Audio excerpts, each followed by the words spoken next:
Bienvenidos a Filosofía en tiempos de no filosofía, un espacio de reflexión profunda sobre el pensamiento filosófico. En la actualidad, un programa dirigido por Filosofía Tierra.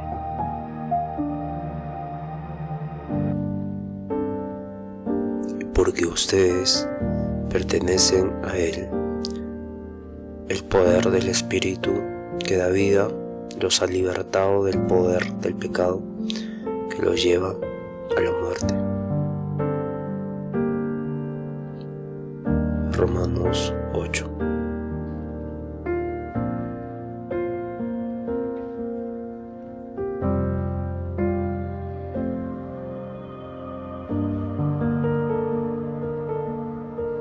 Bienvenidos al episodio 346. Mi nombre es Marco Antonio y estamos en el día 8 de perspectivas futuras de la filosofía, o el devenir de la filosofía en la actualidad y para el futuro. Hoy vamos a abordar o vamos a conocer un poco las tendencias filosóficas futuras y actuales. Evidentemente, las tendencias filosóficas terminan siendo corrientes, formas predominantes de hacer filosofía, ¿no? Entonces, que se van a desarrollar entre determinados procesos históricos. Vamos a entender primero cómo ocurren las principales tendencias filosóficas para llegar a hablar sobre la actualidad. Entonces, estas tendencias tienen características, ¿no? Son líneas de pensamiento que agrupan a filósofos y claro, les comparten estos filósofos supuestos comunes, métodos, intereses comunes, respuestas frente a los problemas filosóficos comunes. Y claro, son ciertas características, por ejemplo, como el compartimiento, el compartir una visión del mundo, ¿no? Entonces, cada tendencia filosófica parte de supuestos fundamentales. Puede ser sobre conocimiento, que sería epistemología, sobre la realidad, que es ontología, o sobre la moral, que puede ser ética. Entonces, el racionalismo, por ejemplo, cree que la razón es la vía principal para el conocimiento o al conocimiento. Pero el empirismo confía más en la experiencia sensorial. Entonces, son supuestos que han sido compartidos por un mayor número de personas y claro, han formado parte de una tendencia filosófica, en el caso del racionalismo, que se ocurrió en la modernidad, ¿no? Entonces, otra característica principal de las tendencias es que usan métodos similares. Por ejemplo, la deducción racional, ¿no?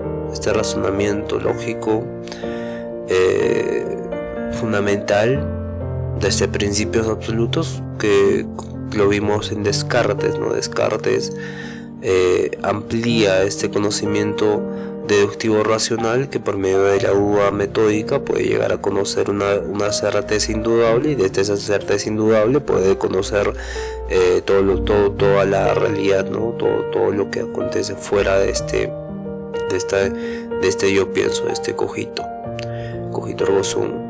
Y luego tenemos también la observación empírica, ¿no? La observación empírica es uno de los métodos que usan los empiristas como Locke, Hobbes,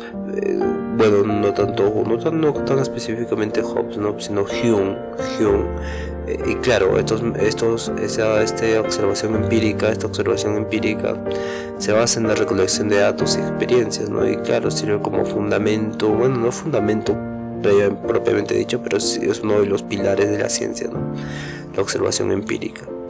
Y claro, se convierte en esta característica, estas tendencias filosóficas que muchas veces están en oposición a otra tendencia anterior.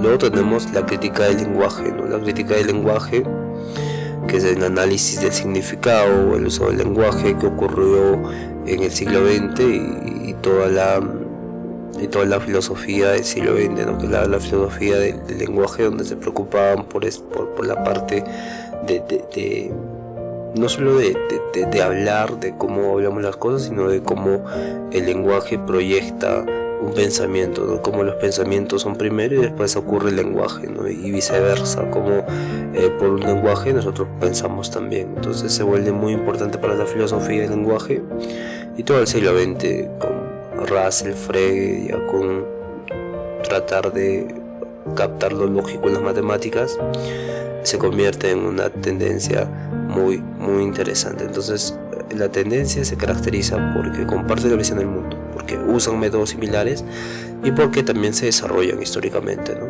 Porque surgen como respuesta o reacción a otras corrientes anteriores.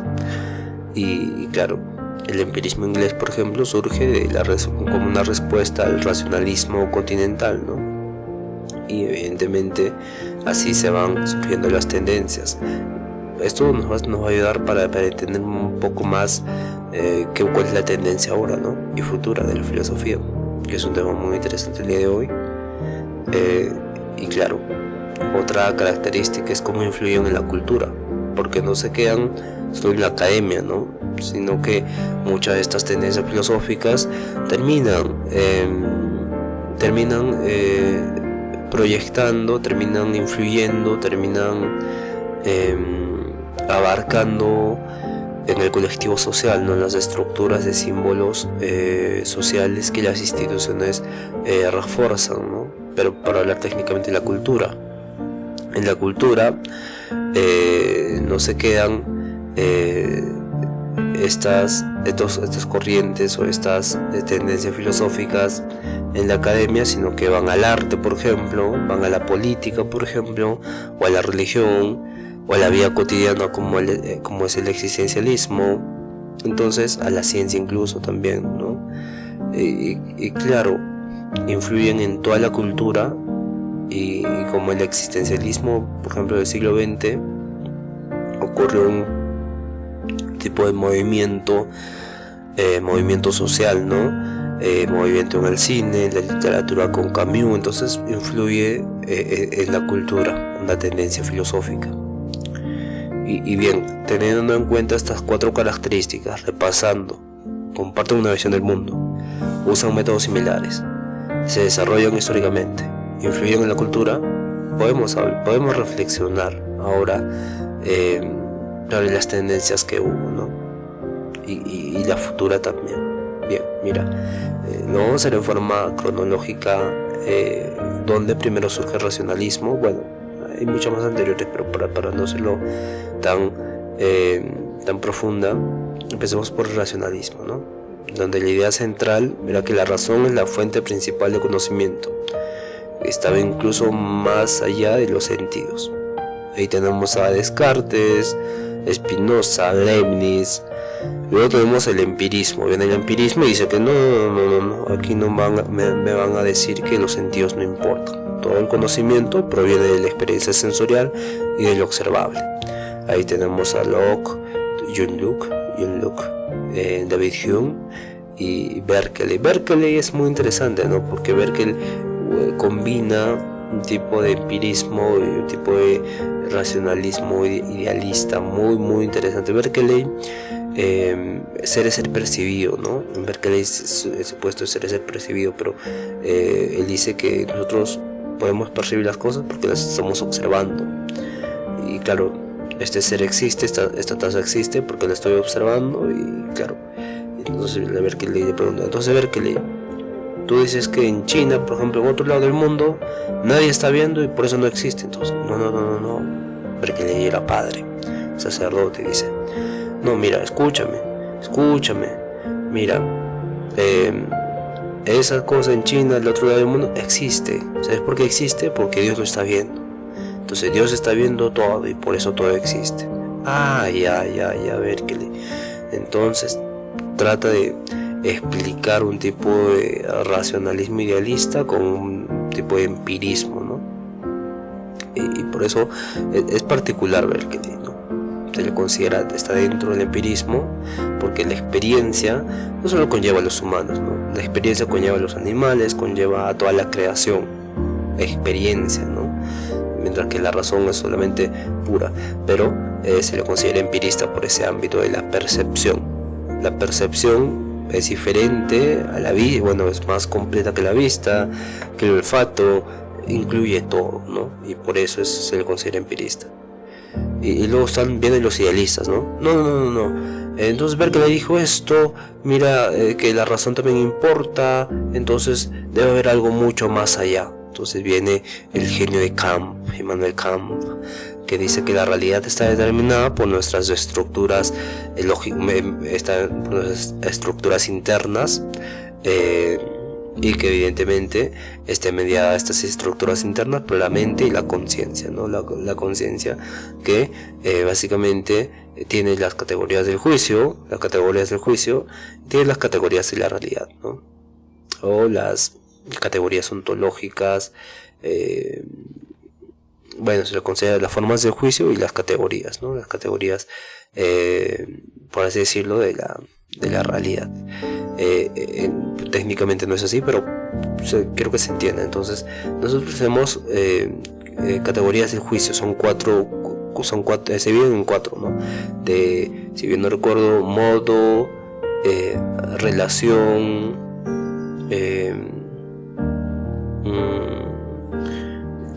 no es cantidad, espérate. Vamos a repasar un poco con Kant.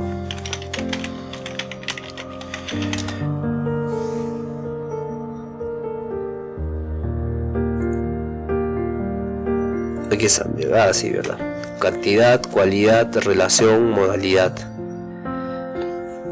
Ya, mira, nosotros por cantidad siempre decimos S es P, ¿no? Cantidad, S es P, pero en el sentido más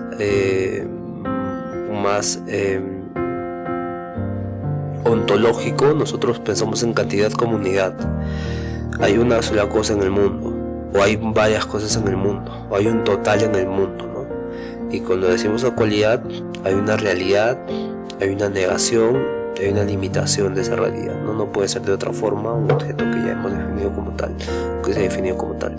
La relación es la sustancia accidente, donde una sustancia surge primero antes que el accidente, un tipo de causa y efecto, que luego corresponde al segundo, que es la causalidad, ¿no?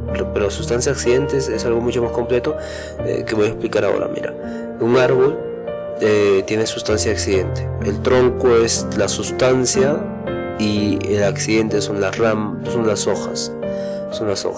Entonces la sustancia no cambia, ¿no? Porque es el tronco, pero van cambiando de color las hojas, se vuelven amarillas, un poco oscuras y luego caen y otra vez verdes. Entonces el accidente es el que cambia. Entonces viene después la causalidad, causa-efecto, donde para todos eso tiene una causa. En la realidad se ve eso, ¿no? Para cada uno eso tiene una causa. Luego viene la comunidad, donde todo es común, a la todo termina siendo común, termina siendo relacionado, ¿no?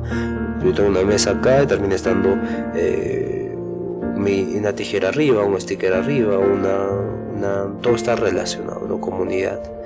Y luego viene la modalidad, ¿no? Que es la posibilidad de que exista, la existencia misma, bueno, la posibilidad, ¿no? Hablamos de la posibilidad, y después viene la existencia y la necesidad de que algo tiene que ser. Entonces, pasa de los juicios categóricos a las categorías de la realidad, por así decirlo, y a eso se le denomina la lógica trascendental, ¿no? Que pasa de lo lógico a lo ontológico, de las cosas que pensamos, o sea, todo nuestro mapeo, nuestro juicio. Nosotros tenemos un juicio que siempre razonamos de la misma forma, pero esa razón de la misma forma corresponde a categorías de la realidad que siempre suceden de esa forma. Entonces hay una lógica trascendental que pasa de lo lógico a lo ontológico, y por eso esta relación entre el racionalismo y el empirismo. El racionalismo es la categoría del juicio, el empirismo las categorías de la realidad. Entonces viene ahí Kant, luego viene el que le critica en la ética también es Hegel, ¿no? Hegel viene después, que es mucho más claro, utiliza los mismos no utiliza las categorías y demás, pero sí critica, y al criticar descubre otras formas de hacer este tipo de idealismo, ¿no? Pero a Kant se le considera dentro del estructuralismo, perdón, estoy cometiendo un error, dentro del constructivismo. El constructivismo se convierte en esta rama que unifica el racionalismo y el empirismo.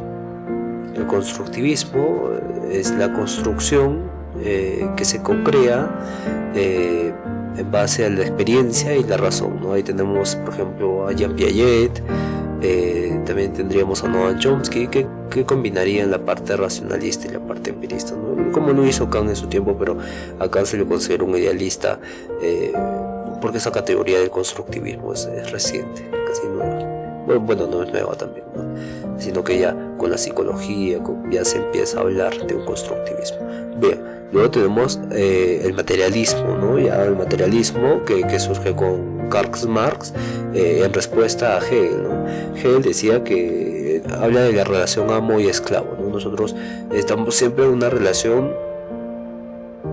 de amo y esclavo donde el amo, ambos buscan reconocimiento, el amo y el esclavo buscan reconocimiento, entonces el esclavo le sirve al amo para que el amo le reconozca, pero el amo es su amo del esclavo para que éste también tenga reconocimiento, ¿no? Pero cuando el amo se encuentra con otros amos, no le da ese reconocimiento que quiere al esclavo, ¿no? Y el esclavo se resiente, y claro, aquí ocurre algo muy interesante, que es la disociación de esta relación mutua, ¿no? Y claro, entran en conflicto.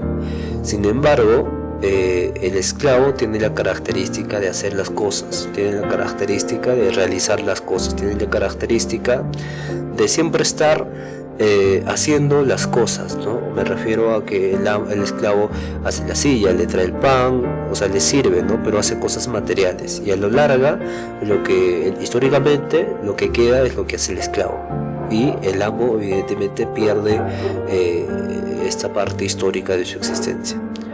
En ese sentido, en este reconocimiento mutuo, se crea un tipo de dependencia de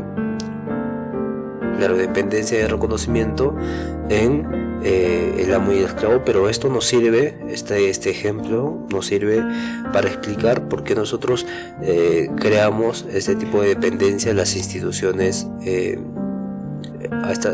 las instituciones de la sociedad, instituciones como el Estado, instituciones como los medios de comunicación, todas las instituciones que puedan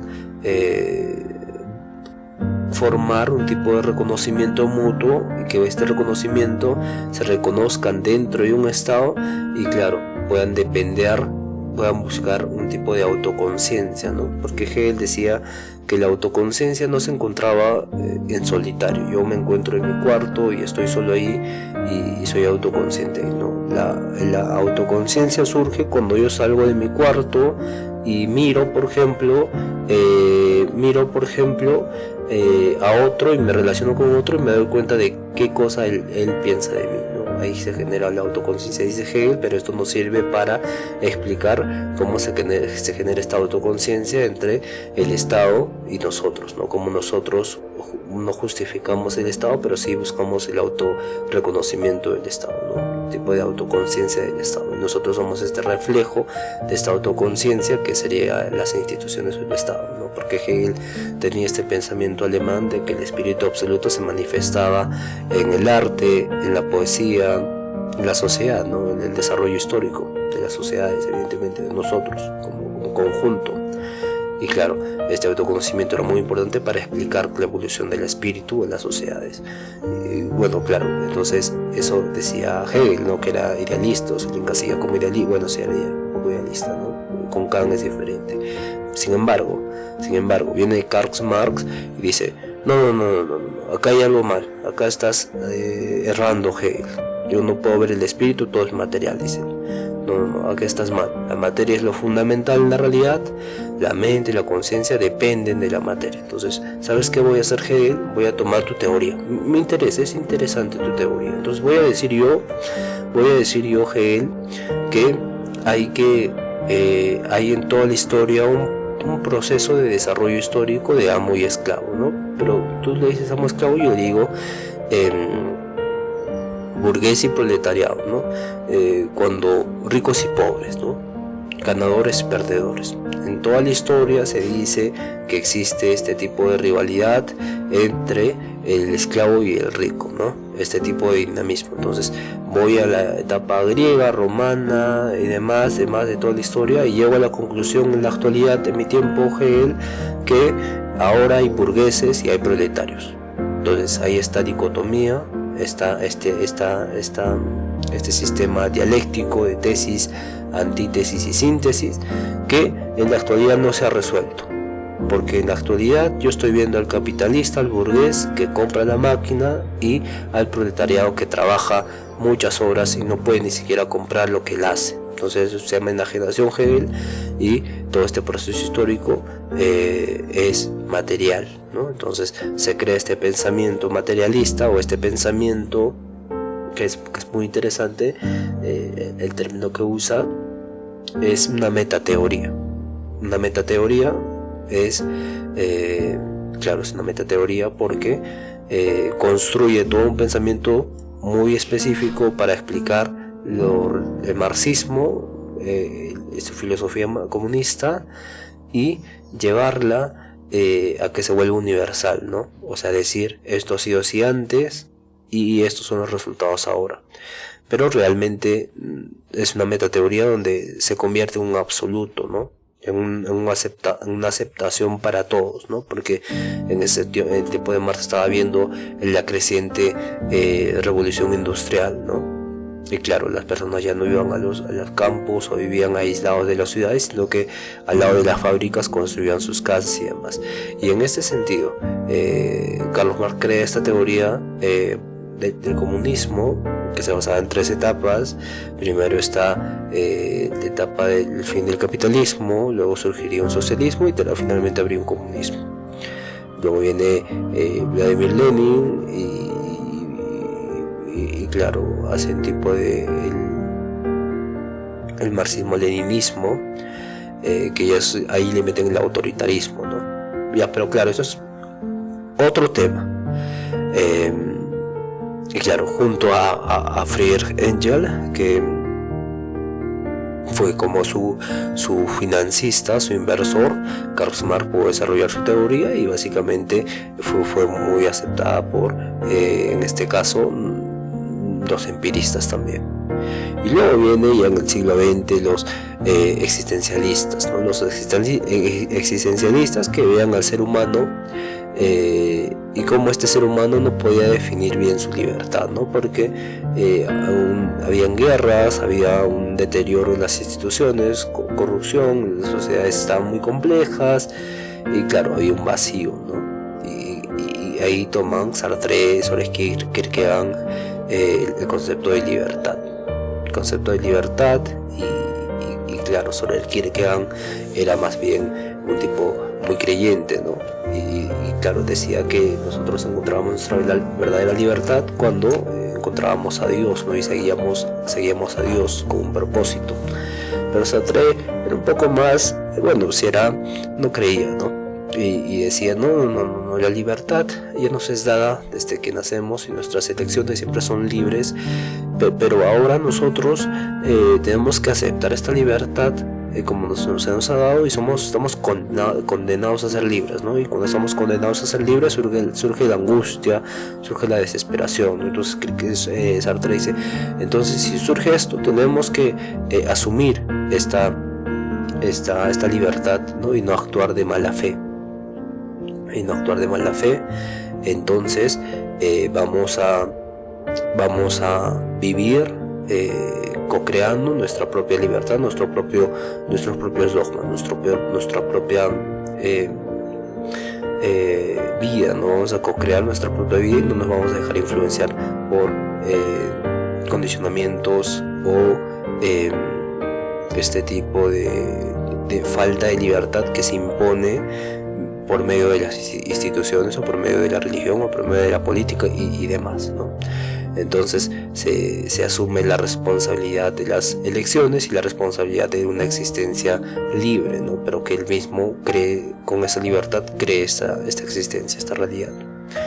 Luego viene el positivismo. El positivismo viene con Augusto Comte, que básicamente solo se valía en el conocimiento científico, ¿no? En los hechos observables, en los hechos verificables, y surge allí la ciencia tal y como la conocemos. Y viene luego la hermenéutica con Gadamer, con Wilhelm Dilthey, que básicamente nos hablan de este tipo de interpretar, comprender los significados, claro, los textos, los contextos humanos, toda la parte interpretativa del comprender, y claro, la hermenéutica termina conllevando a un tipo de estudio más de la comprensión y claro, corresponde a un tipo de estudio y unificación incluso de la fenomenología con la filosofía del lenguaje, y claro, se convierte en una tendencia muy fuerte, en una tendencia filosófica muy interesante. Bien, entonces, una vez teniendo el contexto de estas tendencias, que evidentemente no hablamos de la tendencia de filosofía del lenguaje, porque vamos a hablar más adelante de filosofía de la mente y demás, ¿no? Tendencias más actuales, y en este sentido esa es la cronología de cómo ocurren las tendencias, ¿no? Tienen las características de compartir una visión del mundo general o muy amplia, luego usan métodos similares, puede ser crítica del lenguaje, observación empírica, deducción racional, puede ser cualquier estrategia similar a otra tendencia anterior que uno, ¿no? Y claro, se desarrollan históricamente como un proceso histórico, como vimos, y luego influyen profundamente en la cultura, ¿no? Y bien, entonces, ¿por qué son importantes estas tendencias filosóficas? Estas tendencias son importantes porque van a ordenar la historia. En este caso van a ordenar la historia del pensamiento no occidental, no van a ordenar la historia del pensamiento de la filosofía, o van a ordenar la historia de la filosofía en general, porque nos van a servir para clasificar, para hacer marcos de clasificación, para ubicar autores, obras, movimientos en todo este periodo histórico contextual, ¿no? Por ejemplo, ubicar a Descartes dentro del racionalismo está muy bien, a Hume dentro del empirismo está bien, a Sartre dentro del existencialismo está bien, a Gadamer dentro de la hermenéutica está bien, y claro, esto va a permitir también facilitar el diálogo, ¿no? Permite comprender el lenguaje y los supuestos con los que habla un filósofo, ¿no? Esos términos corresponden a este marco de clasificación, ¿no? Corresponden al existencialismo: autenticidad, inautenticidad, libres, libertad, mala fe. Entonces todo eso corresponde al existencialismo. Kant, por ejemplo, ¿no? Las categorías espacio y tiempo a priori, adentro del racionalismo. Bueno, yo lo pondría dentro del constructivismo, pero se puede, incluso del idealismo, ¿no? Así, entonces empirismo, ausencia de causa-efecto, también experiencia, sensibilidad dentro de los empiristas. Entonces nos sirve para facilitar el diálogo, ¿no? Y claro, entender a Kant cómo dialoga tanto con los racionalistas y los empiristas, y no se termina definiendo si es empirista o racionalista, más bien usa esta combinación. Entonces lo pongo dentro del idealismo, pero yo siempre digo que Kant está dentro del constructivismo, ¿no? Que combina racionalismo y empirismo. Entonces, dentro del constructivismo es un lenguaje constructivista, a priori, a posteriori. Y también son importantes estas tendencias porque permiten ver la evolución de las ideas, ¿no? Muestran cómo surge una idea, se desarrolla, va cambiando y luego desaparece, ¿no? Desaparece con el tiempo, y claro, el positivismo del siglo XIX se transforma en el neopositivismo lógico del siglo XX. Claro, el neopositivismo lógico del siglo XX ya está influido por la filosofía del lenguaje y evidentemente por la hermenéutica, ¿no? La interpretación. Y claro, vamos a pasar a las tendencias actuales. hoy en día. Y podemos tener la filosofía de la mente y la conciencia, ¿no? La neurofilosofía. Bien, la neurofilosofía tiene como fundamento que la mente y la conciencia son fenómenos biológicos que pueden estudiarse científicamente, ¿no? Sin embargo, bueno, esa es la parte no oficial, pero la parte que la gente ha adoptado como relevante o como aceptada, ¿no? En cambio, yo escribí un libro en el 2019 donde combinaba la filosofía, la ciencia y la espiritualidad, ¿no? Y eso lo denominaba neurofilosofía. Sin embargo, van a ser adaptaciones que la mayoría culturalmente va a adaptar.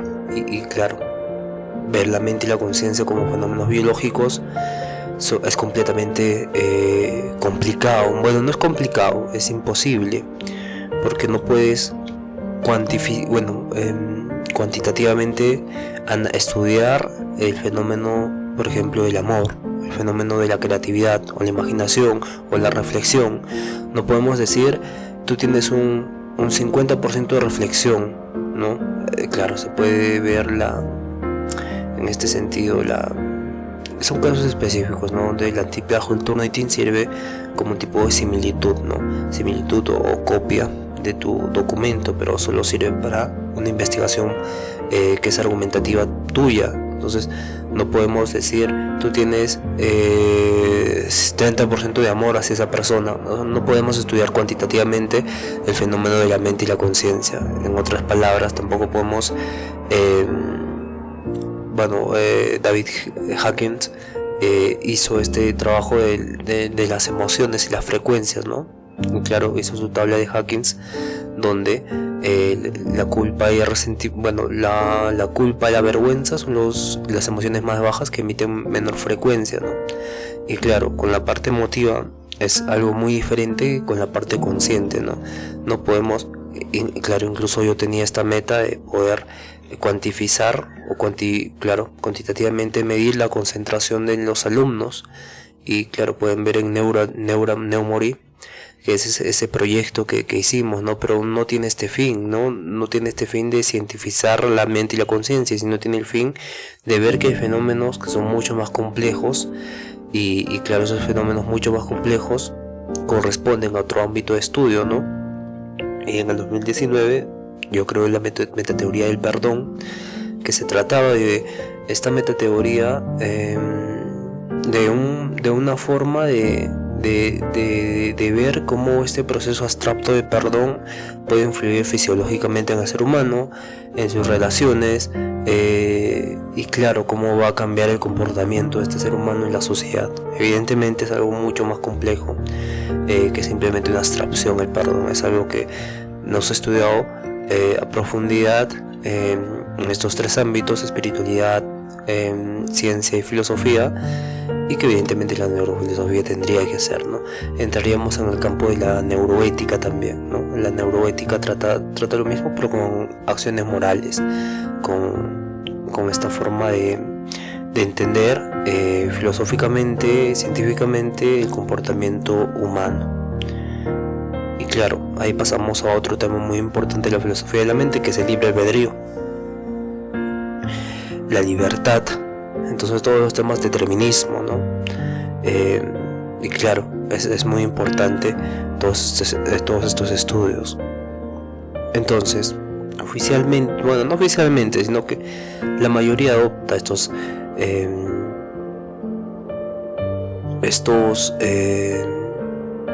esta teoría, la neurofilosofía, como cientificar la mente y la conciencia, ¿no?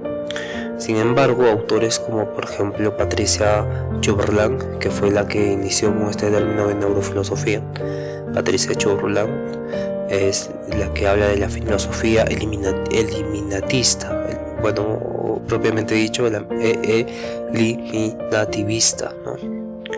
Y que está, no está en contraposición con Daniel Dennett, pero podemos entender que Dennett tiene esta teoría de la conciencia como múltiples borradores, ¿no?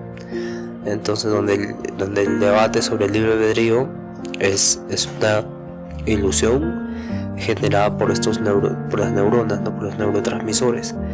Y claro, el problema del libre albedrío, de que somos realmente libres, podría estar condicionado, ¿no? Por cierto tipo de procesos bioquímicos en el cerebro que nos hagan pensar que nosotros realmente somos libres, aunque no lo somos.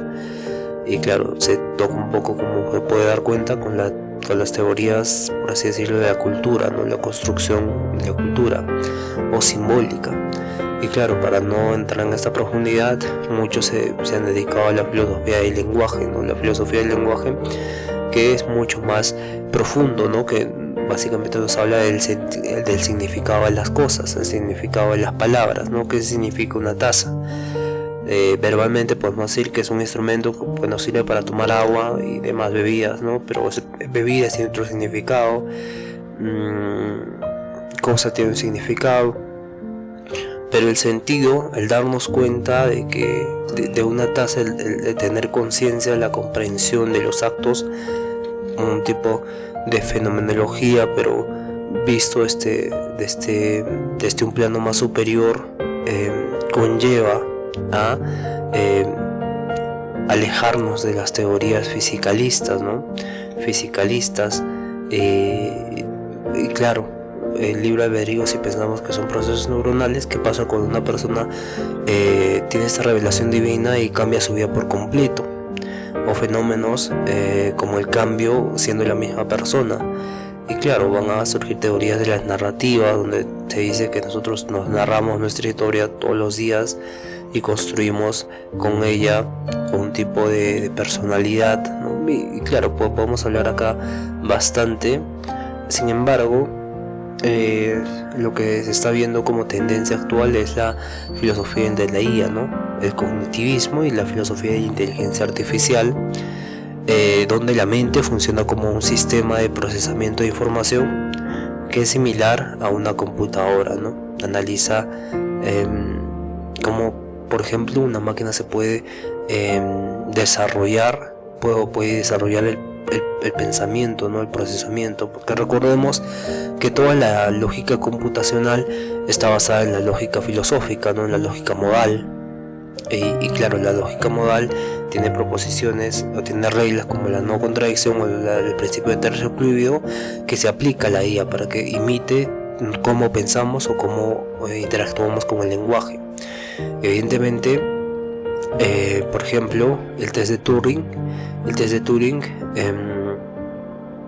es, por ejemplo, si un sistema como ChatGPT puede entender a nosotros o solo puede simular el entendimiento, ¿no? El entendimiento se convierte en este sentido se puede convertir en una construcción, como un software preinstalado, y el entendimiento ya no se comprendería como una manifestación del alma. Evidentemente, el alma corresponde a un ámbito mucho más profundo, ¿no? Porque está relacionado con la memoria.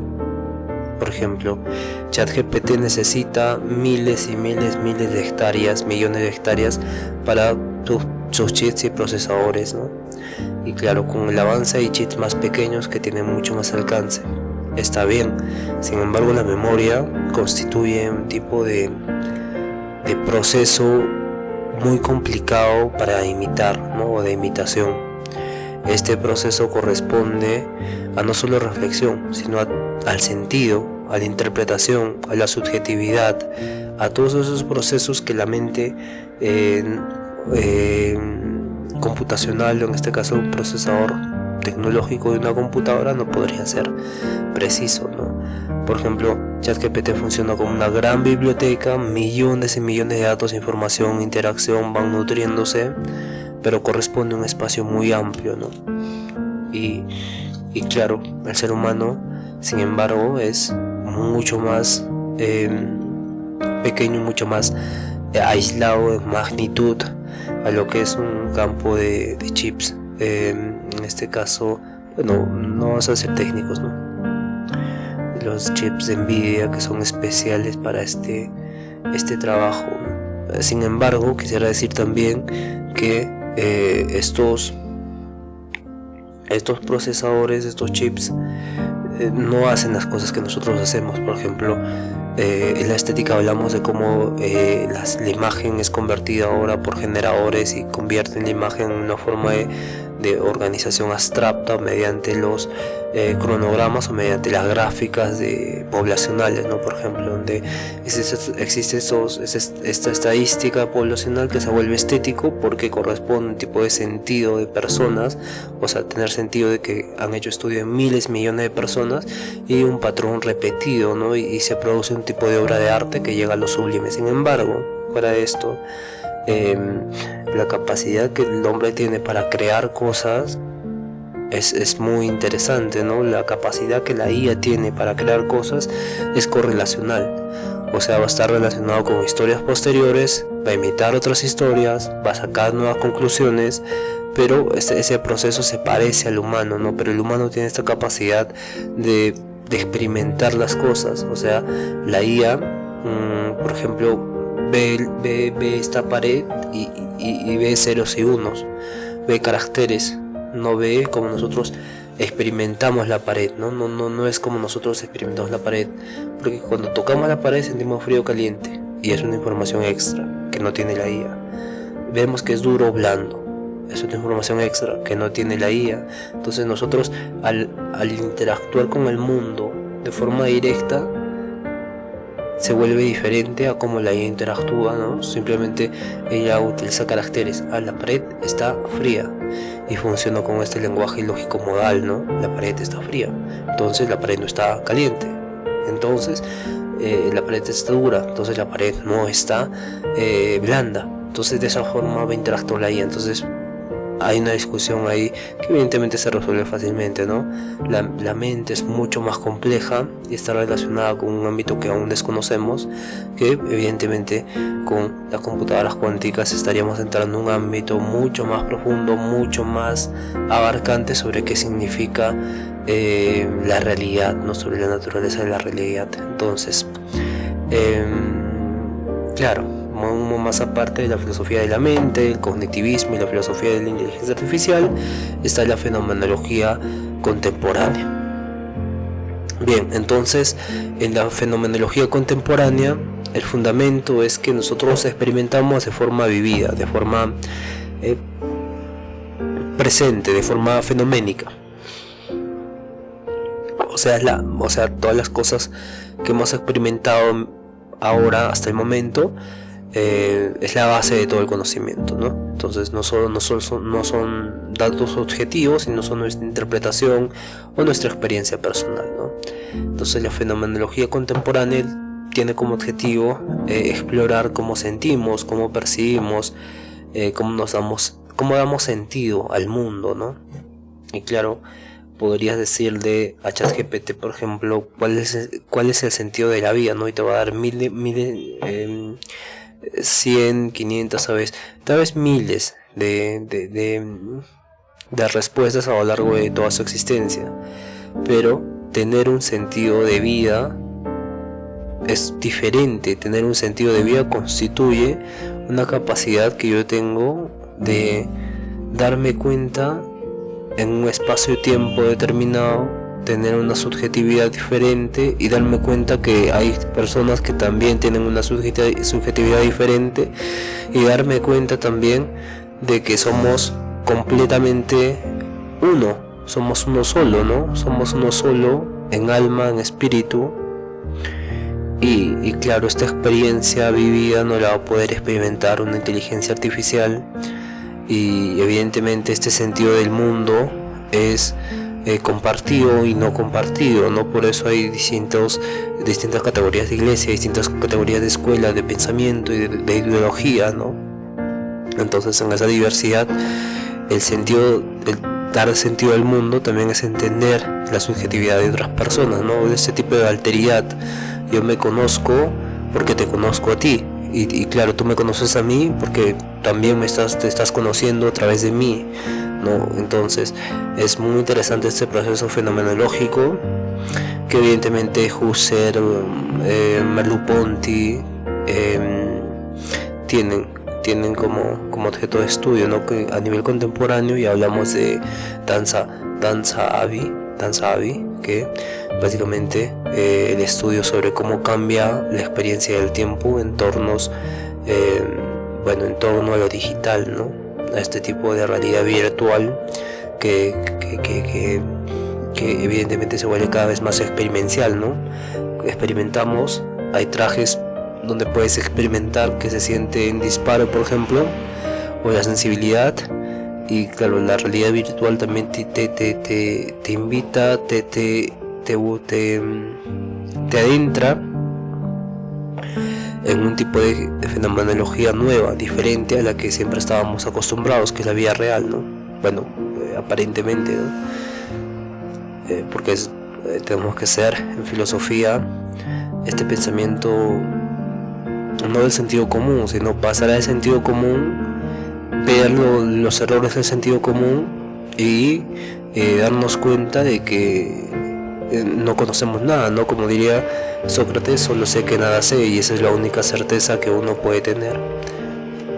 Bien, entonces tenemos en la ética contemporánea también nuevas tendencias, ¿no? Por ejemplo, la ética aplicada.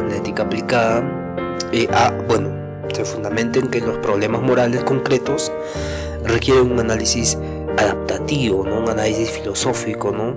Contextos más reales, ¿no? Porque como vimos la teoría, por ejemplo, muy famosa, muy tendencial, se podría decir, muy en tendencia, fue la teoría de la justicia de John Ralph.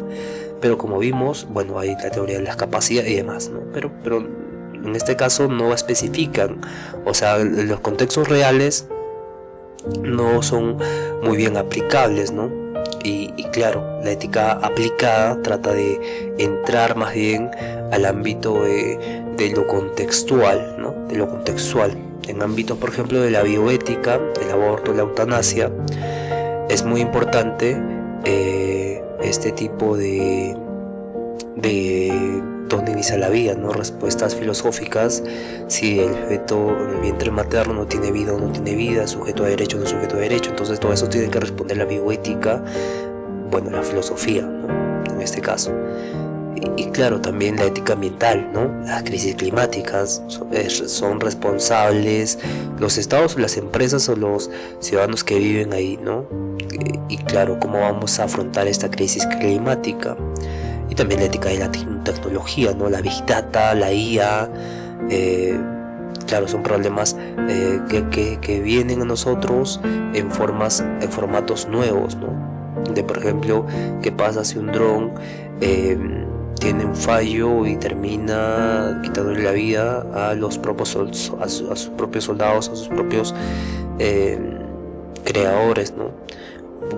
Bueno, ese es un ejemplo algo rebuscado, pero en una guerra, por ejemplo, un dron puede fallar y puede disparar o puede tirar una bomba a la base aliada, ¿no? Entonces, ¿quién tiene la culpa? ¿El que maneja, el programador, o el país que está en guerra, o el comandante, el general, el técnico que estaba manejando? Entonces hay muchos problemas en y no solo eso, ¿no? En información también, ¿no? ChatGPT, el problema ético de ChatGPT es que, digamos, te bota una información sesgada, pero ¿quién tiene la culpa? ¿El algoritmo que se ha co-creado con las preguntas y las preferencias de los usuarios, o simplemente la IA que evidentemente tiene prejuicios raciales o culturales, ¿no? Entonces no podemos definir muy bien quién tiene la culpa en este tipo de errores en informática. Evidentemente hay muchos teóricos, y mucho el sentido común también dice que después los responsables es básicamente, como decían, este sentido común claro, es programación. El que ha programado tiene la culpa. Está bien, pero, que viene el pero, ¿no? Pero, ¿qué pasa con sistemas autónomos de aprendizaje? Que esos sistemas autónomos de aprendizaje se van nutriendo de lo que nosotros vamos brindando información. Y claro, si damos una información, se crea un sesgo algorítmico. Y ese sesgo algorítmico bota una respuesta equivocada, digamos, o comete errores, pero esos errores corresponden a la programación construida que nosotros hemos brindado, ¿no? Y nosotros brindamos este sesgo cultural y lo reflejamos en este sesgo algorítmico. Entonces hay un tipo de ética en los datos también, ¿no? La creciente información de algoritmos y bases de datos plantean dilemas, por ejemplo, evitar estos sesgos que hablamos antes, proteger la privacidad de los usuarios, garantizar la transparencia en la toma de decisiones automatizadas. Claro, porque ahora con N8N uno puede automatizar absolutamente todo, ¿no? Y claro, hay decisiones particulares que son muy diferentes a las que comúnmente usamos, ¿no? Y eso hace que las decisiones o las respuestas que tenemos sean muy escasas. Por ejemplo, cuando hacemos un reclamo en Amazon, por ejemplo, en Amazon KDP, hay un tipo de programa automatizado, pero existen ciertos casos particulares donde tienes un problema con la cuenta y básicamente no se puede resolver sin supervisión humana, ¿no? Entonces, en algunos países también se han prohibido el uso de la CIA, ¿no? para sentencias judiciales y claro, esto es algo muy interesante, ¿no? Porque una IA puede recolectar antecedentes de millones de casos y claro, darte un tipo de juicio muy interesante, muy desafiante, y claro, se ha prohibido esto en muchos países, ¿no? Y aparte, no sé, bueno, la parte ética se puede discutir acá, por ejemplo, ¿no? Es la parte ética donde se discute más. Luego tenemos a la filosofía social y política, ¿no? Donde está la teoría crítica contemporánea, que es inspirada en la escuela de Frankfurt, que busca desenmascarar estructuras de opresión y dominación, ¿no? Autores como Alex Hobnet y el reconocimiento social, o Nancy Fraser y la justicia y la redistribución, ofrecen esta crítica a básicamente la sociedad, ¿no? A las redes sociales incluso, que en sí a todo lo social, que genera desigualdad en la visibilidad de las voces políticas, ¿no? De las voces más importantes, menos importantes. Entonces todo el reconocimiento social que vimos con Axel Honneth. Y también, claro, hay un tipo de postcolonialismo y de colonialismo también con la filosofía de la liberación, ¿no? Que ahora está influenciado, está contra, ¿cómo se dice esto? Está interseccionado con la economía, con la cultura y claro, con el pensamiento también, ¿no? Por ejemplo, la revisión de planes educativos para incluir filosofías o saberes ancestrales o autóctonos es un tipo de filosofía social que se justifica el por qué y el para qué sería esto, ¿no? Evidentemente esto es algo fundamental para el desarrollo mismo de una identidad propia, ¿no? Y muchas veces con el colonialismo se ha perdido esta identidad, ¿no? Y claro, uno cuando no tiene identidad se pierde entre lo que acontece alrededor mediante estructuras simbólicas, ¿no? Y claro, estas estructuras simbólicas han sido creadas por Occidente o por un pensamiento extranjero o propio, influido de otro territorio. Evidentemente hay un tipo de correspondencia social entre la identidad y entre reconocimiento de culturas autóctonas y filosofías, ¿no? Filosofías de vida que son propias a saberes indígenas. Luego también está en esta filosofía social la tendencia feminista, ¿no? El conocimiento y la cultura que han sido moldeados desde una visión patriarcal masculina y básicamente a la mujer se la veía como un otro, ¿no? Entonces Judith Butler, Donna Haraway crean todo un sistema filosófico utilizando la filosofía del lenguaje, que en el caso de Judith para la performatividad de género, ¿no? El lenguaje performativo del género que analiza, y también Donna Haraway tiene el manifiesto Cyborg, ¿no? Que analizan el sesgo de género en datos de entrenamiento para IAs, ¿no? De IAs. Y bien, entonces en la filosofía del lenguaje también hay un tipo de tendencia ahora en la filosofía del discurso, ¿no? Donde el fundamento es que el lenguaje construye realidades sociales ilegítimas y que van a cuestionar el poder. Autores como Foucault, Habermas hacen estos análisis del discurso político para detectar manipulación y control ideológico.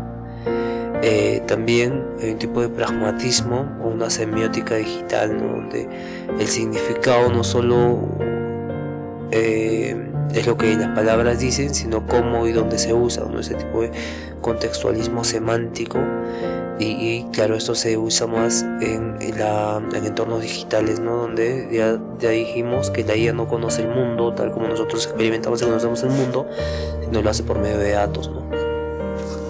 Entonces estos entornos digitales ahora con las cámaras detectan muy rápido la información que está percibiendo de la realidad con el lenguaje de Python.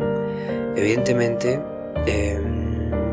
también nos sirven para la comunicación, porque se vuelve más fidedigna las reacciones humanas en la comunicación que nosotros tenemos también, ¿no? Y claro, sirve también como este lenguaje de señas puede ser traducido rápidamente por una inteligencia artificial por medio de esta semiótica digital, ¿no? Donde el entorno digital, el entorno físico corresponden a un tipo de lenguaje más óptimo, ¿no? Este tipo de semiótica digital para el uso de las IA. Y bueno, tenemos como tendencia en la metafísica y ontología algo muy interesante que es el realismo especulativo. El realismo especulativo, ¿no? Que se fundamenta en que la realidad no depende de la percepción humana y debe pensarse más allá de este antropocentrismo, donde tenemos que ir más allá de nosotros mismos. Evidentemente, reflexionar sobre el universo antes de que la vida existiera o la vida consciente existiera es lo que trata de hacer este realismo especulativo, ¿no? Este realismo especulativo también tiene una fuerte tendencia en la física, ¿no? Porque con las matemáticas podemos llegar a entender un poco la lógica de cómo funciona la realidad, ¿no? Pero este sentido de esta lógica matemática corresponde a un sentido más previo de comprensión de los números, ¿no? Pero claro, hay un consenso muy general de que 2 más 2 signifique 4 y no 5 y no 6 y no 7, ¿no? Porque 2 más 2 tiene una lógica interna en nosotros mil perdones. Entonces tiene esta lógica interna que siempre va a dar 4 y lo mismo ocurriría en nosotros, como Kant diría, con los a priori de espacio y tiempo, ¿no? Entonces hay mucho que investigar en este realismo especulativo porque podemos encontrar un tipo de factor en la lógica de las matemáticas que sirva también para la lógica del lenguaje o la lógica del sentido o de la comprensión también. Bien, entonces otra tendencia es el nuevo materialismo, ¿no? El nuevo materialismo donde se concibe la materia como algo pasivo, ¿no? algo que es dinámico, pero a la vez que, es dinámico y está interrelacionado, ¿no? Integra física, biología, filosofía y claro, pensar la contaminación plástica, por ejemplo, como un agente activo que transforma el ecosistema, ¿no? Son formas donde este materialismo nuevo va a plantearse nuevas formas de concebir la materia y este cambio que ocurre en la realidad, ¿no? Por medio de, en este caso, la contaminación, la justificación a la explotación de recursos naturales, la forma en que se ve toda la parte material del mundo. Y claro, hay otra tendencia que es la OOO de Graham Harman, que es ontología orientada a objetos, ¿no? Donde el fundamento de esta ontología o esta tendencia es que los objetos, sean artificiales, sean conceptuales, sean naturales, sean lo que fuesen, tienen existencia propia más allá de la utilidad para el ser humano. Existen mucho más allá de la utilidad para el ser humano. Y claro, por ejemplo, Graham Harman considera un río como no solo un recurso que tenemos para el agua, sino como una entidad, como un valor intrínseco en sí mismo, como un individuo más, ¿no? Un objeto que tiene existencia propia. Lo mismo con una taza, con una tijera, con todo, ¿no? Y claro, esta ontología orientada a objetos, bueno, no vamos a profundizar en eso porque ya lo hicimos antes, pero lo que quiero recalcar es que está orientado, bueno, ya está orientado a objetos evidentemente, pero está orientado a cómo nosotros interrelacionamos con cada objeto, ¿no? Cada objeto es diferente a otro objeto que tocamos. Por ejemplo, esta hoja es diferente su existencia en mi mano, en cómo yo percibo, a la existencia de agarrar una taza o de agarrar un celular. Entonces, claro, ahí hay un principio de diferenciador que yo tengo subjetivamente de una cosa y la otra, ¿no? Y claro, hay un tipo de existencia propia en cada parte, ¿no? Y evidentemente teorías como esta no iban en contra, sino que se podían ver o analizar desde otra perspectiva, ¿no? Por ejemplo, que nosotros al tocar cualquier parte de la realidad y verla como un todo conjunto, hacía que nosotros entráramos en este pensamiento del nous griego, ¿no? Que era como la razón, que era como todo está dentro de la razón, o sea, todo está predeterminado. Bueno, pues, no es ese sentido, ¿no? Es más bien el nous es como este principio donde todo está dentro del nous, ¿no? Y claro, esto rechazaba la idea de que habían objetos separados, ¿no? Más bien con la ontología orientada a objetos se puede entender ahora que evidentemente cada uno tiene su propia existencia, ¿no? Y claro, tiene implicaciones para la ética ambiental también, porque un animal tendría su propia existencia, una piedra, una roca, una montaña, y claro, habría mucho más, una ética más consciente para el ambiente, ¿no? Pero tiene esta raíz más profunda de cómo las cosas terminan siendo o estando separadas unas de otras, no conjuntas, evidentemente.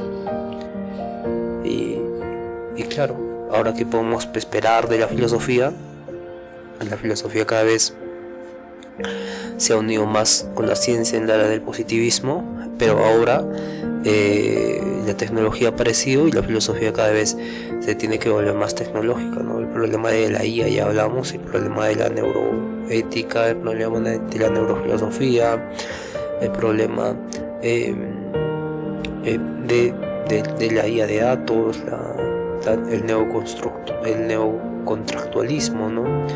Recordemos, bueno, no hablamos de esto, ¿no? El neocontractualismo viene del contractualismo, ¿no? El contractualismo es básicamente la justificación de por qué tenemos un Estado, ¿no? Nosotros tenemos un contrato social,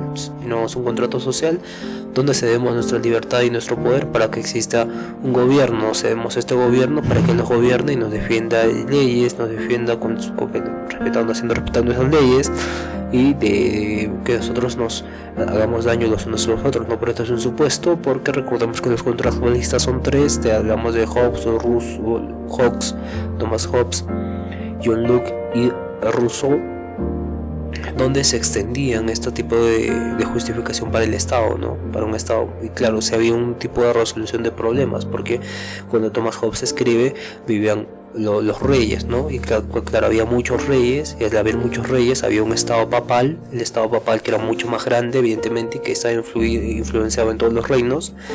Entonces Thomas Hobbes escribe el Leviatán, para crear un tipo de gobierno no absoluto, sino un gobierno que la justificación a un poder que solo esté mediado o que sea razonable, ¿no? Porque recordemos que lo razonable en este tiempo era la Biblia, ¿no? La teología, y claro, era algo muy interesante.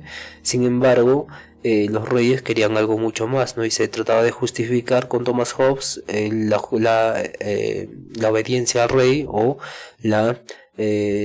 los reinos en sí. Entonces Thomas Hobbes dice que nosotros somos malos. Bueno, textualmente voy a recordar: ya recuerdo mucho textualmente lo que dice Hobbes. Y claro, muchos filósofos también, cuando la memoria se pone o se despierta, la memoria está ahí como que enfocada en otras cosas, pero Thomas Hobbes dice el hombre cuando no conoce a otro hombre, cuando no conoce al otro, es lobo para el hombre y no hombre. Bien, eso textualmente dice Thomas Hobbes, y quiere decir que el hombre, al no conocer al otro, básicamente actúa como un animal para el otro hombre, ¿no? Y entonces existe una ética del conocimiento o del reconocimiento mutuo.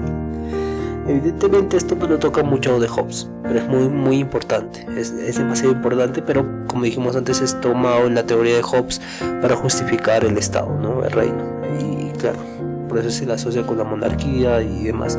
Sin embargo, aquí hay algo muy interesante, que es el conocimiento del otro como uno mismo, ¿no? Cuando nosotros conocemos a una persona, por ejemplo a mi hermano, no actúo diferente con él, no actúo amistosamente y demás.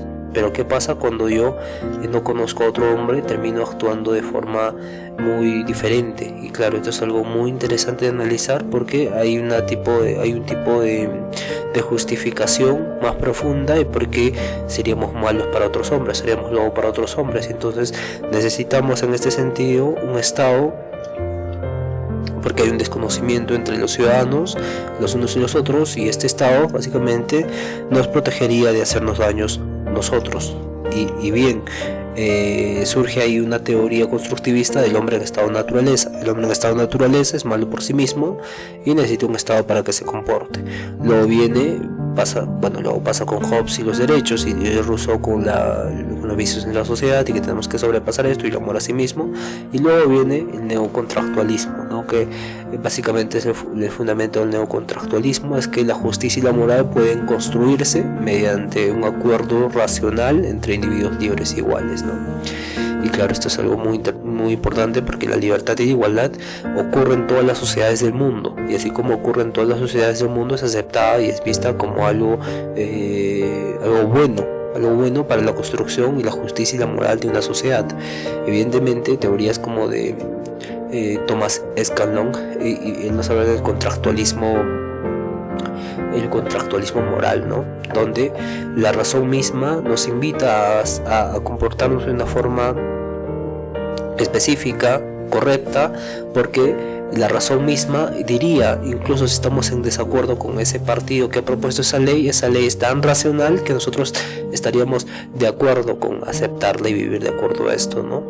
Y claro, este tipo de contractualismo moral es muy importante para el desarrollo de los países, ¿no? Porque vemos que en muchos países hay un contractualismo moral donde lo correcto, sabemos que es lo correcto, sabemos que nos va a hacer bien, pero no lo hacemos, no ponemos o impedimos, como pasa con los trenes que trajo el señor López Aliaga a Perú, ¿no? En Perú no hay un tipo de contractualismo moral, ¿no?